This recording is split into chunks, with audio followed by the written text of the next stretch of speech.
Bom, minha gente, vamos para o nosso papo de cafofo. Hoje, dia 14, uma quinta-feira. Eu queria comentar com vocês alguma coisa sobre a nossa Constituição e como ela está sendo banalizada e retalhada, inserindo-se ali disposições que, para valer, nem seriam constitucionais, numa irresponsabilidade institucional. Esse processo não começou de hoje, não. Tá? Ele já vem de algum tempo, mas nos últimos anos assumiu uma dimensão que está desfigurando tudo, desfigurando completamente. Então, o que é? A Constituição é um pacto de criação de um Estado. Então, como esse Estado vai operar, o que é esse Estado, quais são os seus propósitos, né? Isso partindo do princípio simplificado de que Estado é uma nação politicamente organizada. Então, a organização política de um Estado é pactuada. E a isso se chama Constituição. Não é isso? Na nossa Constituição, é interessante porque ela tem uma condição bem interessante. Ela tem os primeiros capítulos, a Constituição ela estabelece, ela faz a definição política dessa nação, né? Como ela se organizará politicamente.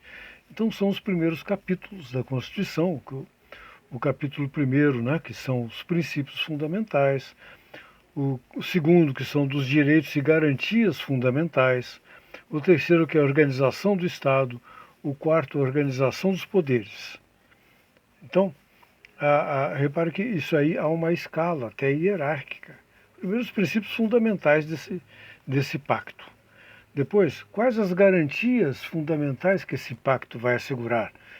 Porque o cidadão, ele individualmente é sempre mais fraco do que a coletividade.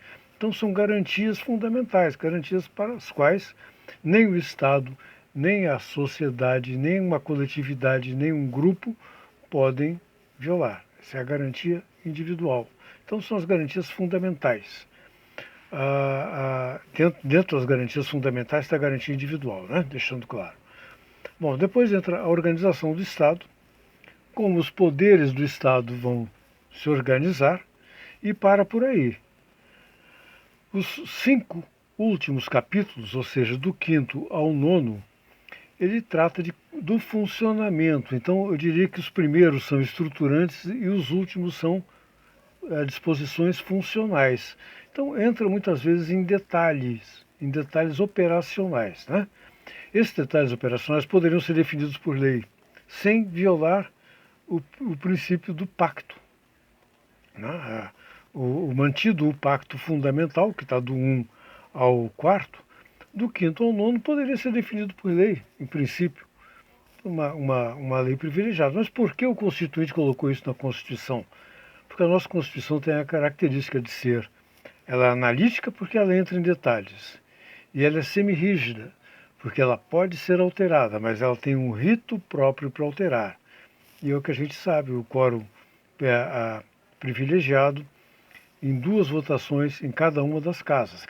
É mais difícil mudar alguma coisa na Constituição do que uma lei, né?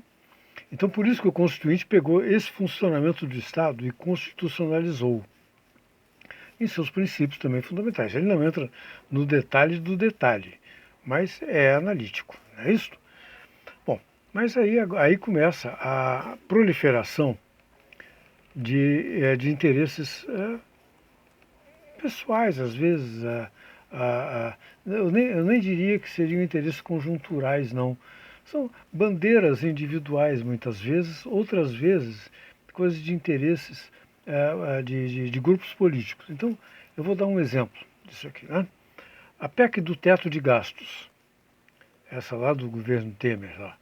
O que é aquilo? Pô, foi a submissão mesmo aos princípios neoliberais, a imposição do mercado, e foi feita uma PEC, então constitucionalizado isso. Poderia ser uma lei ordinária, poderia ser até uma lei complementar, até poderia, né? Estaria de bom tamanho, mas não. Tem que constitucionalizar, né? Aí, outros exemplos. Tem uma PEC tramitando aí, do polêmico, para não falar outra coisa, senador Cleitinho, em que submete as súmulas vinculantes do STF à chancela do Congresso. Quer dizer, a submissão de um dos poderes a outro.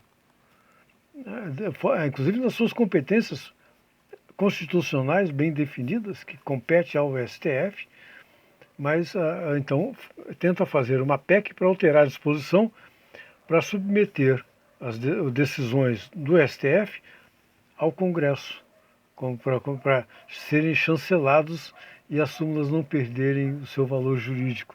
Veja que confusão que esses caras fazem, porra. Que horror. Bom, mas também tem PEC de criação de polícias militares municipais, tá? Tramitando em PEC esse negócio, constitucionalizando. A PEC que amplia a licença maternidade e paternidade, eu não vou nem entrar no mérito se é justo ou se não é justo, mas é assunto de lei, é conjuntural esse negócio. Isso não é PEC, não é para estar em Constituição. Não, aumentou, reduziu.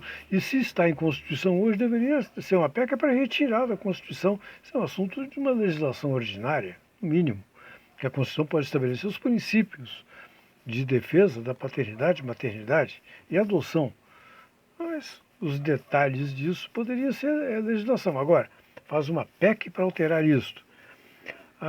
Uma outra aqui que eu acho sensacional, a PEC eleitoreira de 2022, do segundo semestre de 2022, reduzindo, zerando ICMS sobre combustíveis, válido somente até o dia 31 de dezembro, do mandato do caboclo lá, né?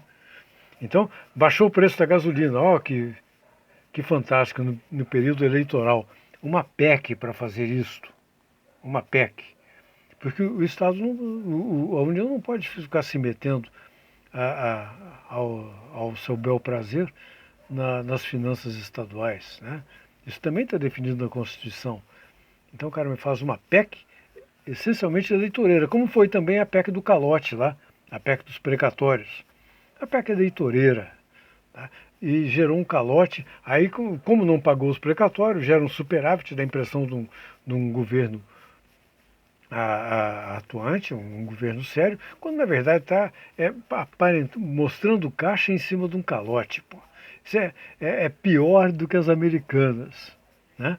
Pior do que as americanas, embora seja até um volume maior do que o rombo das americanas. É uma fraude, né? Bom, e agora me aparece uma outra que está em tramitação, já está, acho que aprovado na CCJ, a PEC do Calhambeque. É coisa novamente do polêmico? Vai lá que seja. Polêmico o senador Cleitinho, o hábil. Não. O que ele quer? Ele quer que os estados sejam obrigados a não cobrar IPVA sobre veículos, carros, ônibus e caminhões, não. Os carros, não sei se motocicleta, triciclos também está no meio, não sei. Mas, de qualquer maneira, quer que os estados parem de cobrar IPVA quando o veículo atingir 20 anos. Ora, isso é decisão do Estado. Estão fazendo uma PEC usurpando as competências da Assembleia Legislativa Estadual. Isso é uma questão do Estado. Pernambuco continua cobrando eternamente. Goiás deixa de cobrar com 10 anos. Cada um é cada um. Cada um é cada um. Isso é uma questão do Estado. Não, mas o senador Cleitinho, não sei se ele tem um Calhambeque ou qual é a dele, porque ele arruma assuntos importantíssimos na sua atividade parlamentar, inclusive gerando PECs esdrúxulas,